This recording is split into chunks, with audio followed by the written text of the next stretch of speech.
How to change your name in PhotoRoom. Hi everyone, welcome back to another video from Wake&Tech.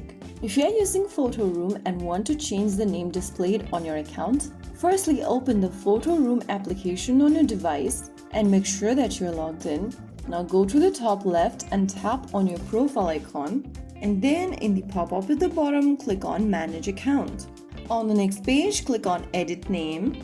Under Edit Your Name, go ahead and erase your current name and write down a new one. Finally, click Done, and you have a new name reflected in your profile.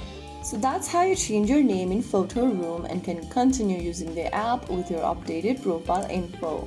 If you found the video helpful, don't forget to like, share, and subscribe to our channel. I will be back again in the next video. Thank you for watching.